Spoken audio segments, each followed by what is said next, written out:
नमस्कार, मैं हूं रत्ना और आप देख रहे हैं सी न्यूज भारत। आइए रुक करते इस खबर की ओर। खबर राजधानी लखनऊ से है, जहां ईश्वरीय स्वप्नाशीष सेवा समिति की सनातन ध्वजवाहिका सपना गोयल की अगुवाई में शुक्रवार को चिन्हट स्थित सनातन धाम लॉन में प्रथम सनातनी हरियाली तीजोत्सव का आयोजन किया गया। मासिक आध्यात्मिक संगोष्ठी के अंतर्गत आयोजित कार्यक्रम में शहर और ग्रामीण क्षेत्रों से करीब 2500 महिलाओं ने सहभागिता की।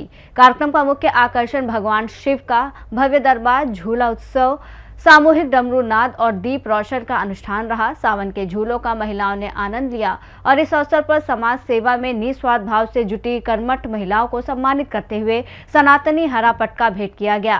सपना गोयल ने कहा कि हरियाली तीज केवल फैशन और ग्लैमर का पर्व नहीं बल्कि सनातनी मातृशक्ति के गौरव का दिवस है।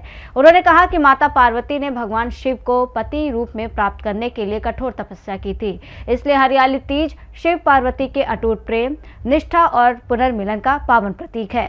उन्होंने बताया कि ईश्वरीय स्वप्नाशीष सेवा समिति का उद्देश्य भारत को पुनः विश्व गुरु के रूप में प्रतिष्ठित करना है। समिति की ओर से प्रतिदिन सुंदरकांड पाठ और प्रत्येक मंगलवार और शनिवार को मंदिरों में सामूहिक सुंदरकांड का आयोजन किया जा रहा है। यह अभियान उत्तर प्रदेश के 42 जिलों और देश के 10 राज्यों तक पहुंच चुका है। सपना गोयल ने बताया कि लखनऊ के झूलेलाल घाट पर 5000 से अधिक महिलाओं के सामूहिक सुंदरकांड सहित नैमिषारण्य, काशी विश्वनाथ, हरिद्वार, चित्रकूट, प्रयागराज, कानपुर और मथुरा समेत विभिन्न तीर्थ स्थलों पर भी सामूहिक सुंदरकांड के आयोजन किए जा चुके हैं। अयोध्या में 11 सितंबर 2024 से मासिक सुंदरकांड पाठ का क्रम जारी है और आगामी 29 अगस्त को 15वां सामूहिक सुंदरकांड पाठ आयोजित किया जाएगा। उन्होंने कहा कि सेवा परमो धर्म को बीज मंत्र मानकर समिति की ओर से जरूरतमंदों के लिए कंबल वितरण और विभिन्न अवसरों का इस पर भंडारों का आयोजन भी लगातार किया जा रहा है। सत्य सनातन द्वारा आज हरियाली तीज का आयोजन आपकी संस्था द्वारा किया गया, भव्य आयोजन है, जिसमें मात्र शक्ति भारी संख्या में आज यहाँ पर पहुंची है। क्या कहेंगे, किस तरह का पूरा कार्यक्रम रहा? देखिए, हरियाली तीज हम हर वर्ष मनाते हैं और ये हमारी संस्था 2023 से हमने की स्थापना की थी और हरियाली तीज एक बहुत ही पावन पर्व है। सावन स्वयं में सावन जो है बहुत ही मन को निर्मल और शक्तिशाली बनाता है। तो इसी उद्देश्य को लेकर जो नारी शक्ति है, भारतीय नारी हमारे भारतवर्ष की पहचान है और नारी शक्ति हमारी तप, त्याग और शक्ति का प्रतीक मानी जाती है।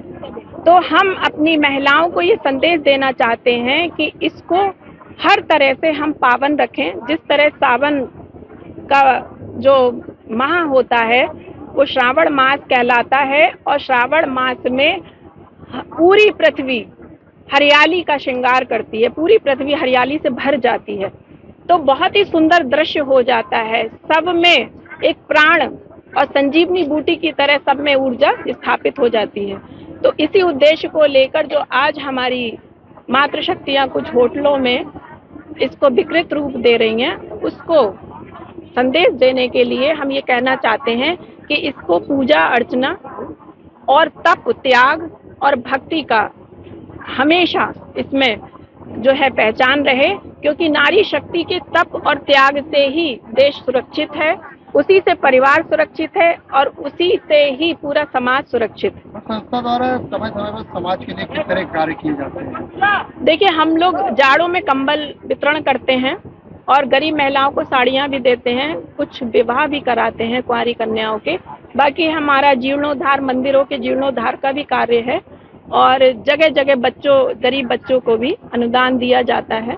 तो बहुत सी सेवाएं होती हैं। जो सनातन धर्म के युवा हैं उनको क्या संदेश देंगे आज इस कार्यक्रम के माध्यम से अपनी तरफ से? बस यही संदेश है कि देखिए, अपने संस्कृति को समझें और शिक्षा हमें पैसा दे सकती है, कैरियर दे सकती है, लेकिन संस्कार नहीं दे सकती है।